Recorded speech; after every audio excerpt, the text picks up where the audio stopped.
saya mengucapkan terima kasih atas kehadiran kita semua di sini, dan saya juga sangat berterima kasih karena kalian telah menerima saya di sini dengan baik. Dan saya memperkenalkan dulu diri saya sebagai perawat Advent, dan saya bertugas untuk melakukan penyuluhan terkait dengan ibu hamil atau makanan yang cocok bagi ibu hamil. Oke Ibu, langsung saja. Yang pertama, hal-hal yang kita bahas nanti yaitu apa yang dimaksud dengan makanan bergizi. Kemudian yang kedua, apa tujuan pemberian gizi yang cukup pada ibu hamil. Yang ketiga, apa yang terjadi bila kekurangan gizi pada ibu hamil. Kemudian cara pemberian makanan bergizi pada ibu hamil. Kemudian sumber makanan yang bergizi pada ibu hamil. Oke Bu, sekarang mari kita fokus. Yang pertama, apa yang dimaksud dengan makanan bergizi? Makanan bergizi adalah makanan yang terdiri dari 4 sehat 5 sempurna yang di dalamnya terkandung kalori, protein, vitamin. Oke. Seperti yang ada di gambar, bahwa yang pertama di sini zat pembangun, yaitu di sini ada ada roti, ada susu, kemudian zat pengaturnya itu buah-buahan. Yang pertama ada pisang, ada ada apel, kemudian ada juga pepaya di sini, punya banyak lah ya, ada stella, ada labu, kemudian ada juga ubi-ubian, yaitu ada wortel. Kemudian zat tenaganya yang pertama nasi, kemudian jagung, pokoknya seperti yang kita lihat di sini ya. Jadi saya himbau kepada ibu-ibu supaya kita tetap sehat nanti, kita harus memenuhi yang tertampil di slide, yang tertampil di layar di sini. Itu untuk para ibu-ibu yang sedang mengalami hamil atau sedang mengandung bayi atau janin ya. Kemudian tujuan pemberian gizi yang cukup pada ibu hamil yaitu mempertahankan sehat dan kekuatan tubuh. Jadi ibu melalui makanan ini, ibu-ibu semuanya bisa memperkuatkan daya tahan tubuh kalian. Kemudian kalian dapat menambahkan tenaga dan kekuatan kalian melalui makanan tersebut. Kemudian pertumbuhan janin. Nah, ini juga sangat penting ya dia bagi pertumbuhan janin. Nanti melalui makanan tersebut, makanan yang tadi di masa sempurna. Jadi melalui itu ibu-ibu janinnya itu akan menjadi sehat dan tidak yang namanya pada saat melahirkan itu nanti di bawah standar berat badan yang ditentukan oleh oleh pelayanan kesehatan ya. Kemudian supaya luka-luka persalinan cepat sembuh. Nah, imbau kepada ibu-ibu semua yang sedang mengandung sekarang, jadi dihimbau. Jadi di sini dikatakan bahwa supaya pada saat melahirkan nanti luka-lukanya itu akan cepat sembuh. Kemudian proses penyembuhannya itu agak cepat, atau tidak seperti misalkan kita tidak memakan makanan yang tidak bergizi, jadi agak lama ya. Tapi kalau kita mau makan makanan yang bergizi, proses penyembuhannya itu akan cepat ya. Kemudian yang terakhir, meningkatkan produksi ASI. Nah, ini juga ASI bagi ibu-ibu hamil nanti setelah melahirkan, dia akan proses pengeluarannya itu banyak, kemudian sempurna lagi ya, sehat. Karena ibu sebelumnya sudah mengkonsumsi makanan-makanan yang bergizi ini pada saat ibu hamil atau mengandung. Dan jangan hanya begini ibu, saat kita mengandung anak, setelah itu juga, setelah kita melahirkan, dan kita juga menghimbau untuk tetap memakan makanan yang bergizi supaya tetap stamina tubuh jaga kuat, dan bayi juga tetap sehat, dan ibu juga tetap sehat ya.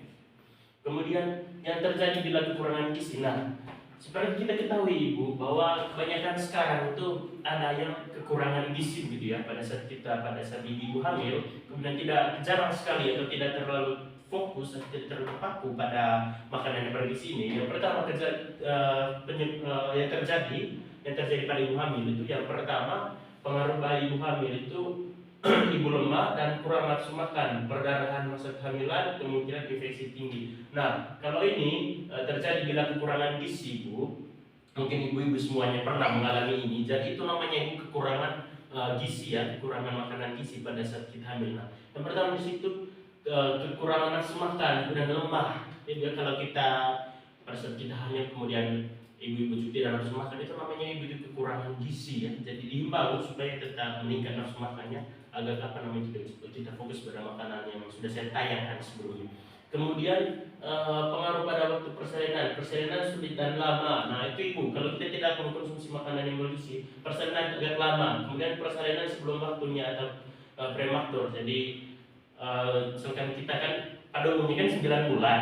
Nah belum sampai 9 bulan kita sudah melahirkan, itu namanya kekurangan gizi juga ya. Jadi jangan heran kalau begini kan, kita itu melahirkan itu tidak sesuai apa namanya tidak sesuai target yang sudah 9 bulan, berarti itu namanya kekurangan gizi. Kemudian perdarahan setelah persalinan ini juga sangat berdampak. Ini yang berdampak tinggi Bu ya, perdarahan, dan bisa saja kita meninggal bagi ibu-ibu yang melahirkan ya.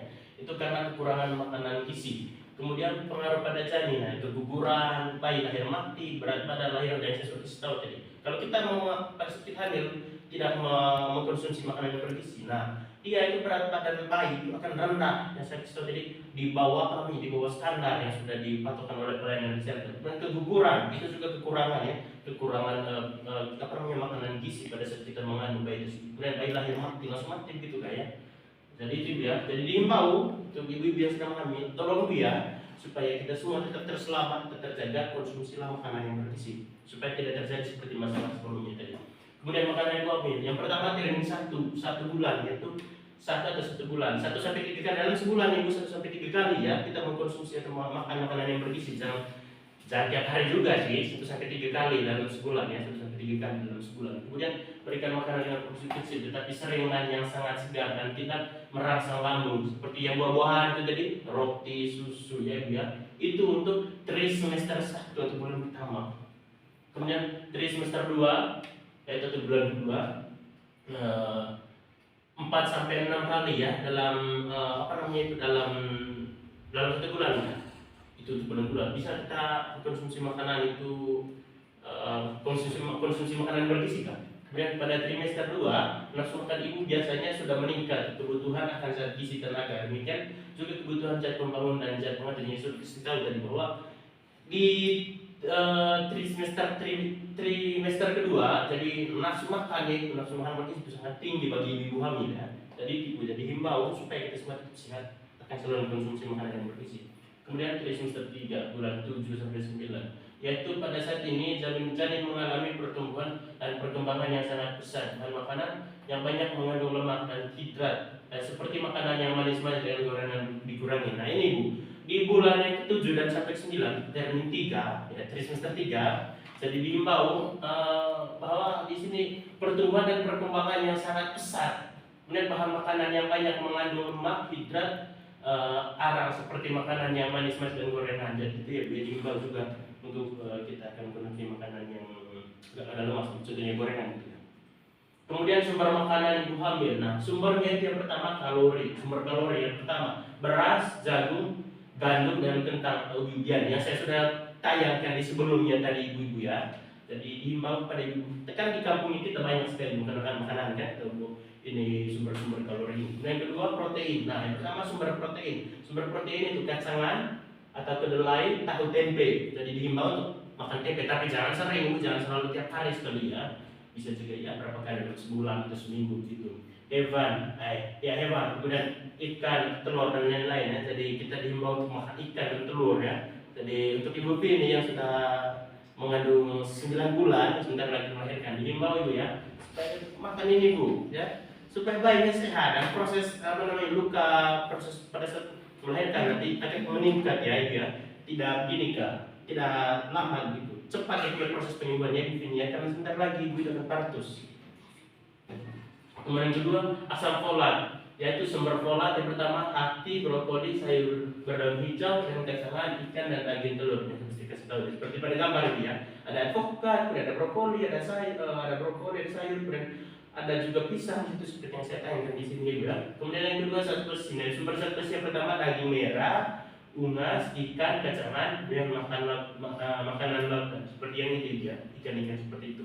Atau daging-daging saya tayangkan di sini. Jadi dihimbau supaya kan tetap terjaga sehat dan janinnya aman, dan ibu juga supaya ibu Vini pada saat proses melahirkan nanti punya bayinya atau janinnya itu sehat ya Bu ya pada saat partus. Kemudian vitamin A dan C sumbernya ikan, kuning telur, wortel, brokoli, kubis, jeruk, pepaya, jadi buah-buahannya, dan kalsium. Sumber kalsium itu susu, yogurt, keju, udang, sayur dan lain-lain. Jadi dihimbaukan begitu itu kalsiumnya biar menjaganya stamina tulang-tulangnya ibu Vini dan supaya tetap kuat pada proses melahirkan. Kemudian makanan yang baik bagi ibu yang pertama makanan terdiri dari nasi, lauk, dan sayur serta buah-buahan. Seperti ini Bu, ada tempe, ada tomat, ada tahu, ada nasi, ada sayur ya, makanan sehat bagi ibu hamil nanti.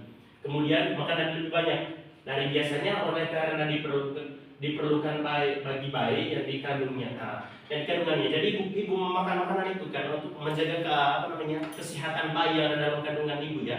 Lebih khusus untuk Ikolik yang sedang hamil berapa bulan, 3 bulan gitu ya. Jadi dihimbau kepada ibu supaya janinnya tetap terjaga dan sehat pada saat melahirkan nanti. Dihimbau untuk makan itu ya. Seperti yang ada di gambar di sini saya tanya di slide ya. Kemudian bila nafsu makan berkurang, nah, makan dengan porsi kecil tapi sering. Ya ibu ya, jadi saya lihat badannya ibu Risa ini walaupun sudah mengandung itu tapi badannya kecil ya. Tapi tidak apa-apa bu, kalau nafsu makannya kurang, jadi dihimbaukan makan sering walaupun sedikit ya, porsinya kecil tetapi sering ya bu ya. Jangan telan makan bu bagi ibu hamil supaya tetap terjaga kesehatannya. Makanan dibuat berganti-ganti, jadi makanan ibu harus ganti-ganti, jangan yang sama terus ya ibu Olivia supaya tidak badan kecil seperti ibu. Oke.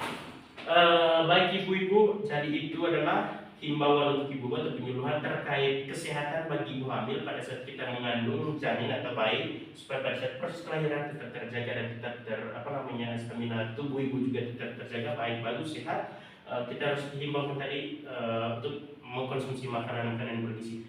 Oke ibu, sekian dari saya. Mungkin ibu semuanya sudah sudah paham terkait yang saya jelaskan. Jadi jangan hanya melihat nonton dia. Jadi kita harus makan atau kita lakukan apa yang saya sudah tampilkan sini, sudah jelaskan kepada ibu. Oke ibu, sampai ketemu di lain waktu.